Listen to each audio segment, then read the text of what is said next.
Okay, this video is all about the photocard part of the GCSE Spanish exam. Now, those people taking foundation will have a writing photocard and everybody gets a speaking photocard. I'm going to start by looking at the writing. And so if you are doing the higher tier, you can skip the next couple minutes of this video and just go straight on to looking at the speaking and the questions there. So when you are doing a bit of writing about the photocard, you have to remember that this is how it's marked. So straight from the specification there, you get 2 marks for each of the 4 sentences that you have to do. Okay? 1 if it's got some parts of what you've written that maybe aren't quite right, okay? Or 2 if it is clear. It's all about accuracy with this. So one of the top tips would be to keep it really, really simple. Try not to put too much. There are only 2 marks for each sentence, and it's about accuracy, not extra detail. So let's take a little look at this photocard. Now, I'm going to say, give yourself a couple of minutes to write down 4 sentences that you think apply to this photo. Okay? They can be about pretty much anything that you can see there. However, remember that in the actual exam, the photo will be in black and white. So if you're going to talk about colours, you have to express it as an opinion.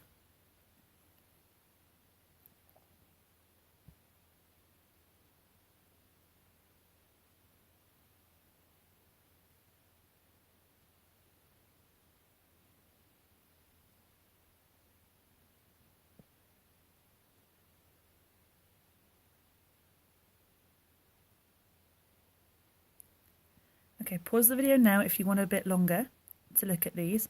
The writing paper, there is no time limit, but you don't want to spend too long looking at the photocard. Now, these are the sorts of things that I came up with. So first of all, the simplest way to respond is by saying, en la foto hay.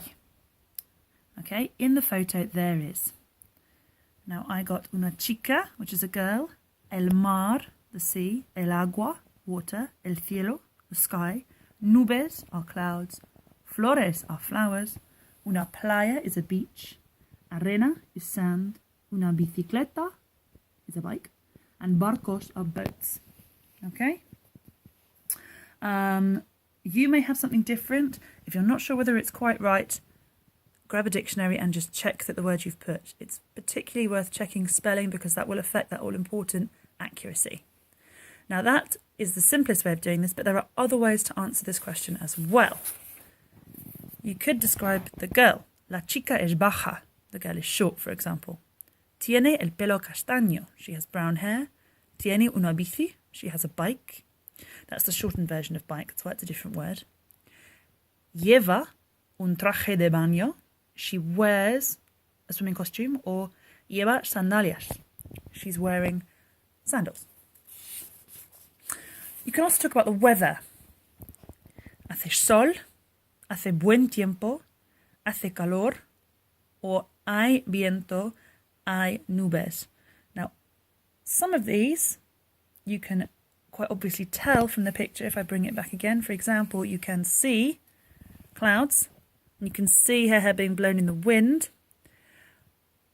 But if you were talking about good weather or sun, you might want to put one of these phrases in front. So, pienso que is I think that, creo que is I believe that, or me pregunto si is I wonder if.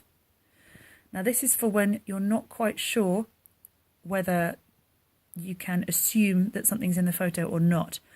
Here I've used it with sentences with colours in, like el cielo es azul, the sky is blue. Now, although it's a black and white photo, it's probably safe to assume that. It's probably even safer to try not to do sentences with colours, okay? But this is still an option. Finally, we've got some sentences with verbs. This is probably the more complicated way to answer the question. Está sentándose, she is sitting. Está mirando, she is watching or looking. Está pensando, she's thinking. Está montando en bici, she's riding a bike. Technically, the last 2 are open to interpretation. but these are just some ideas. Now, you may again have even more different ways of answering this. The important thing is that I have given you just shy of 20 different things to say there, and you only need 4. Okay, you don't have to extend this. The later questions are where you really want to be spending your time. Now, the speaking photocard is something that everybody gets. This is the sort of thing that you will have for 12 minutes. So I'm going to put this to one side and get you the photo back. Okay. Take a look at the clock, pause this video, and then come back in 12 minutes ready to answer these. Remember, there will be 2 unseen questions at the end, which I will ask you, and then you're going to have a go at practicing answering when I talk through these, and I'll give you some ideas for what you might say. Okay, before we start, I'm just going to show you the mark scheme again, which I just forgot to do before then. So, this is all about just communication. This is less accuracy focused. So, one of the key things that is mentioned in the lower marks is repetition. If you are saying the same thing all the time, you are not going to get as many marks, okay? They'd like to see some variety. It's just really important that what you say can be understood, okay? That means pronunciation, and it also means not forgetting things like verbs and keywords in your answers. Up here, to get 4 marks or above, for 3 marks or above, you need to give an opinion. Normally, one of the questions will ask you for this, okay?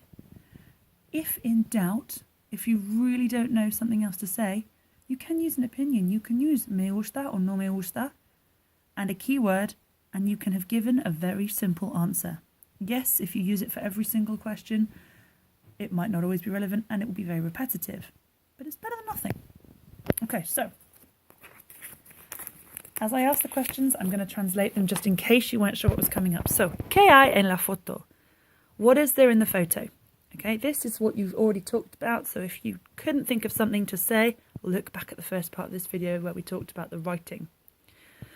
You can say things like I, and you only have to give one bit of information. Okay, the photocard is not meant to take very long.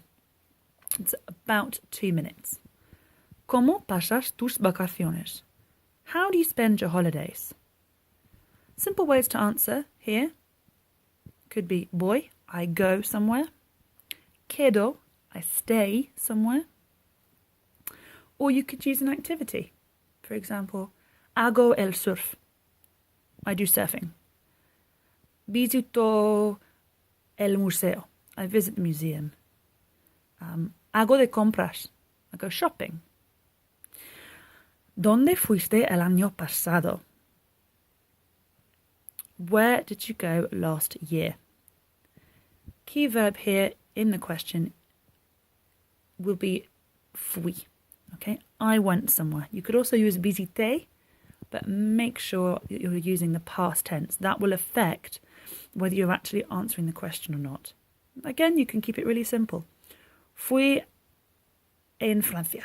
Fui en Italia. Fui en los Estados Unidos.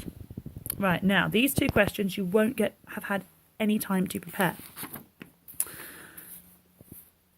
That doesn't mean they're going to be harder, though. Okay? ¿Cómo fue? How was it? Fue excelente. Fue fenomenal. Lo pasé bomba. All good, simple answers. ¿Prefieres ir a la costa o al campo? Remember I said I'd probably ask you for an opinion? Well, this one is, do you prefer to go to the coast or to the countryside? It's really simple to answer. Just make sure you use a verb again. Prefiero ir a la costa o prefiero ir al campo.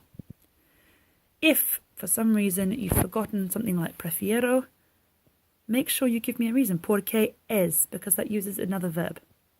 Porque es bonito or bonita, for example, because it's pretty. Okay, that is pretty much everything you need to look at this particular photo card. Let me know if it was useful. Adios.